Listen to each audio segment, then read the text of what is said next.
and the Spar FAI Primary School 5's national finals takes place in the Aviva Stadium today, with current Republic of Ireland footballer Louise Quinn in attendance supporting as girls and boys from 28 schools take to the pitch for a day that they'll never forget. The 2022 Spar FAI Primary School 5's programme returned in physical form this year and saw an incredible 56,212 students involved from 1,081 schools. Since Spar took over the sponsorship in 2015, participation has increased by a spectacular 196%. Delighted to welcome Louise Quinn back to the show. Louise, how are you getting on? I'm good, not too bad. How are you? Very well. Was there anything like this when you were in school?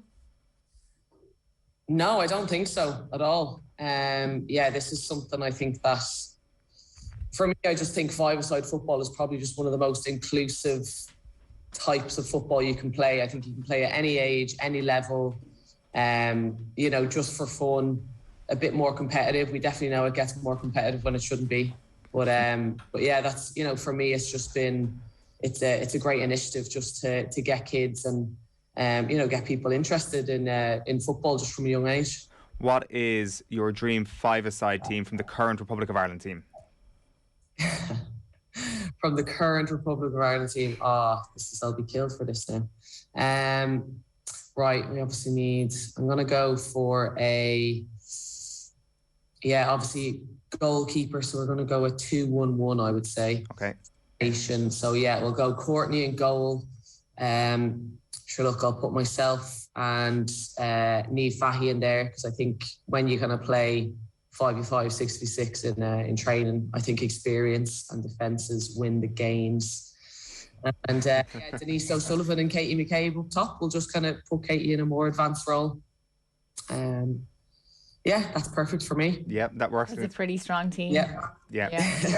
That'll take some beating. Pretty confident with that, yeah. Louise, can we chat a little bit about the last couple of weeks? Obviously, from your own perspective, Birmingham getting relegated was obviously hugely disappointing for the team as a whole. Your own season was excellent, obviously winning player of the season, top scorer as well, I think, come the end of the season. So how did those two things contrast when you analyse your club season? It is. It's obviously something that's quite conflicting, and for me, obviously, it's the overall result of getting relegated was definitely the hardest to take. It's nice to have little personal goals that that I've completed during the summer, but I just we had a dressing room kind of filled with disappointed people kind of after that Man City game, and staff and players included, and it was just very hard to take. But I think we've got to, I suppose, look at the overall, and I think we did have a very, very tough start to the season, and that was with the whole change of squad. I'm going to say not a complete pre-season, to be honest. Players coming in late, kind of getting up to the levels and the fitness that we needed to be at, and then just kind of having that experience in the WSL, because for me it is one of the best leagues out there. And I've played in a few now, and I watch quite a few, and for me it has the physicality and it has the skill level. So it was difficult, but for me, the kind of, again, what I not enjoyed the most, what was so promising and what made it easy to go to work every day, was honestly that the attitude stayed, the hard work stayed, the determination to kind of try lift ourselves up and push it over the line, and I think that showed really in the last few weeks. That we were far more in the games, obviously, apart from the City game. Once they got won, I think the floodgates opened. I'd say on every level we kind of knew that it was going to be hard to claw back. But honestly, it was still a pleasure going training every day with that group, and they were just brilliant. And how has playing for Birmingham as an experience as a whole compared to the other clubs that you've played at? I think it's obviously it's very different. It has a lot of history, and it's always been a very strong women's team.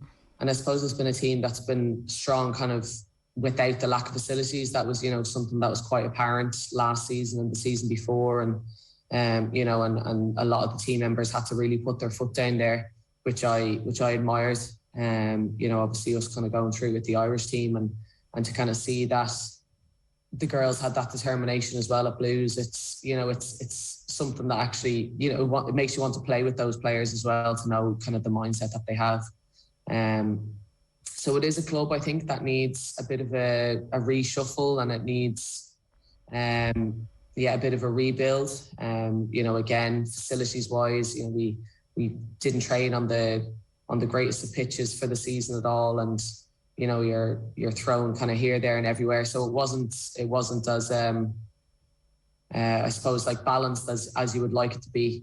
But I suppose, again, personally, kind of playing the Birmingham way and how we were kind of doing it, it was kind of sitting off in a bit of transitional football. So for me, in terms of translating that into the Irish team, you know, it was something that I really enjoyed. I enjoyed how we played. We needed to get it right a lot of the time, but I enjoyed kind of how we wanted, you know, the pace we wanted to play at, and the intensity and actually kind of the physicality of the game. So it was still, as I said, just enjoyable to go into work and to try, you know, push through, you know, kind of the pain of being in the relegation area. Is that an issue that a lot of WSL teams would still have? I guess not having a training ground that is your own, and as you say, training here, there, and everywhere, or do you think that maybe you were an outlier in that regard? Well, actually, we are at the main training ground, to be honest. It's literally the training ground for everyone. So obviously there's the men's team have a bit of their own section, and then literally it starts from under 6 to up to academy boys, and obviously ourselves, and our own academy girls as well. So in terms of being kind of thrown here, there, and everywhere, it was, you know, where you could find a spare pitch, take it, because someone else maybe will. Okay.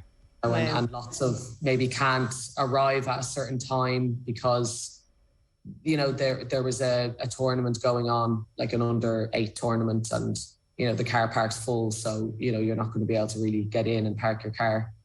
So, you know, lots of kind of these, you know, which seem like minor things, but would disrupt our week or our weekends. You know, and that's something then that I think Darren Carter, who's come in, you know, he's Blues through and through. He's obviously, you know, a legend in the men's team, getting them into the Premier League. But then he's, you know, he's really kind of in the last 6 months turning into he's learning the trade, and he's been brilliant. And I think if there's someone to kind of change that feel at Blues, it's going to be him. And you know, and there is a lot of positive talks going forward into next season, you know, to make sure that these things, that we have priority where it needs to be.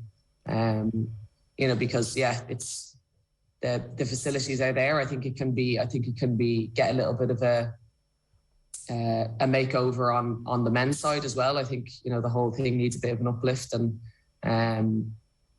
so it's kind of down to him, and I would trust him to be able to kind of get the ball rolling, so, you know, that it's you know, there's equality and parity kind of in that way. Yeah, you would think that that would affect the performances. You know, preparation is key. So if you're not able to, I suppose, prepare in the way you'd like to prepare, then, you know, that'll show once it comes to game time. So it's not a case that there is pitches there that you're just put on different pitches. It's just that there isn't enough pitches readily available. Yeah, and that are up to any sort of quality, to be honest.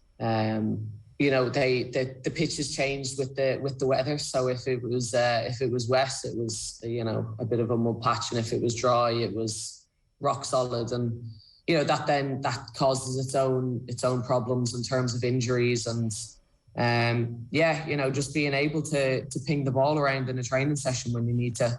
You know, so then that was it. Thankfully, towards the end of the season, we were able to then kind of more get our hands on, our boots on the men's pitches, you know, so which then just kind of led to naturally better training sessions, and you know, kind of being able to get through what we need to get through, you know, and again, that was kind of down to the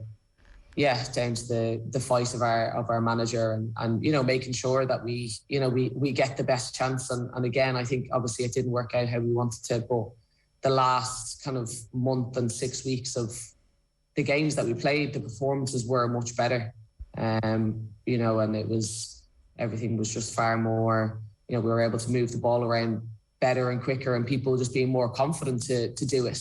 You know, sometimes you'd be trying to ping passes out on some of the pitches, and, you know, it's coming flying up off your foot or just not going the direction you wanted to. So it actually doesn't give you the confidence to try and make those passes in a game if you can't do it in a training session. So, you know, it is something that definitely has to be improved, and something that Blues, really need to look into. But apparently the wheels are in motion to get that changed. Like, I don't even need to ask if the senior men's team had the same situation, but did the underage men's teams have all the facilities that they needed? Like, I don't even have the specific age groups to mind, but like, I presume all those youth teams had everything they needed on the men's side of things. So I suppose some of the kind of 16s, 18s, they would sometimes train on the better pitches. There was maybe 4 pitches that had a bit of quality to them. But again, they were actually all redoing their surfaces just before we were leaving as well. So it was something, as I said, it kind of needed a bit of an uplift, even on the men's side, if I'm being honest. It is such a, you know, historic club, and it's just something where it just needs to be freshened up.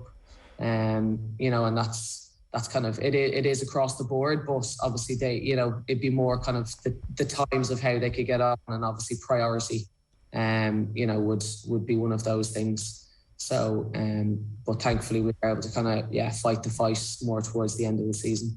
Are you going to hang around for next season, Louise, or are you in conversations about what's going to happen next season for you? So I'm on a 2-year contract, so it's all just kind of, everything is kind of still in discussion. It's still a bit early days, and, you know, it's seeing how the club are going to be able to support, obviously, players now that we're in the championship. So it's a bit of quiet time now, just kind of keep the head down for myself and just kind of, you know, not overly think about it. But I signed a 2-year, and but there was a relegation clause in it, so it's just one of those mixes where, obviously, if, you know, the club are going in the way that you want them to go and that they can go, you know, hopefully it's you know, for me it'll be an easy decision then. You know, and I've had a great year, and to play under Darren Carter again, you know, is my plan and intention. So. Can I ask you about the title race in the WSL? Obviously, your former club would have been disappointed at the end of the season, but it does seem, in terms of the quality at the moment, Chelsea and Arsenal are just a little bit ahead of the pack. Is that the way you see it next season and over the next little while, that those are the two standard setters in football at the moment in the WSL? I really think so. Just, you know, obviously I'm going to throw City, you know, back in the mixer there. They're kind of, you know, thinking that Man United are going to try push and get up there, but they do just seem to run away with it. It still seems like kind of a 3-horse race, if I'm honest. You know, the games, I feel like at times Chelsea have the upper hand over Arsenal. I'm not sure if it's a mental thing. And then obviously the games with kind of Chelsea and City. For me, they're usually the games of the season, to be honest. The quality and almost the unpredictability of how the games are going to go, but they just have such quality. You know, those 3 teams across the board. You know, full squads. You know, especially Chelsea. They have a strong 18 to 21 players, to be honest, that can play, and that's whatever Emma Hayes is doing to keep all the players happy. You know, it's working a dream. And that was obviously an issue that Man City had during the season. A lot of injuries, were missing a lot of players, and they had a bad start, but an absolutely brilliant finish. You know, and then I think Arsenal again were unbelievable at the start of the season, and I just think the games came a bit too thick and fast too early. Just them competing in the Champions League in the earlier stages, I think maybe fatigue and stuff hit in, but again they found their stride. And you know, for me, obviously thinking and looking that they've signed Viv Miedema again for another year at least is showing that there's definitely promise, and they're still going to keep they're going to keep building towards winning titles. Where do those two teams compare to Barcelona at the moment? Because obviously the statistics we're seeing out of Barcelona are absolutely extraordinary. 30 from 30 in their domestic season this year, 159 goals across 30 games, conceded just 11. They obviously went on a 45-game winning streak, which was halted by Wolfsburg during the season. Is the WSL just stronger than the league Barcelona are playing in, or are the numbers that we're seeing from Barcelona ahead of this weekend's Champions League final, let's not forget, suggesting that this might be the greatest team we've ever seen? Yeah, at the moment, Barcelona are just the greatest team we've seen, I think, in women's football. Obviously, they're playing again the other big hitter, Lyon, and who've been kind of taking these, Champions League, winning Champions League for fun. And now I think it's kind of the turn of Barcelona, and I just think comparing the leagues, so I do think there still is a bit to go to get up to that level. A very obviously completely different style of play of, how Barcelona play compared to WSL teams. I would say for me, obviously, I think the WSL is maybe a bit more of not a complete league. It's absolutely not complete and ready to go, but I think it has quality kind of top to bottom, and it's really, really competitive where, as you say, Barcelona just run away with it. And they seem to do that in the Champions League and in their own league. So for me, it's I don't think the likes of Chelsea and Arsenal and City are kind of up to the level of Barcelona yet, but it now just gives those teams something new to strive towards and kind of become that way, and how to stop Barcelona playing that style of football and how they do it. But it's far easier said than done, because you try to look for the ball and you can't even really see it moving, to be honest. They're moving it that quick. So, and looking ahead now, the next Irish game is fast approaching. It's really exciting times in Irish football. Is it the most exciting time that you've ever been involved in an Ireland team? I think the last couple of years has been kind of the most exciting. I think from everything, how we approach games, how we're playing the games, the wins that we're getting, the opposition that we're playing and challenging against, and you do feel now that we can compete against these top teams, and we've figured out ways to grind out a draw or a win, obviously as we showed against Sweden, and we'll just make sure that we can get the job done. And it's for me, it's just been to properly compete at international level. It's just been a joy, and I'm obviously well into my international career now, but I think it's probably is just as exciting now as maybe when I started out.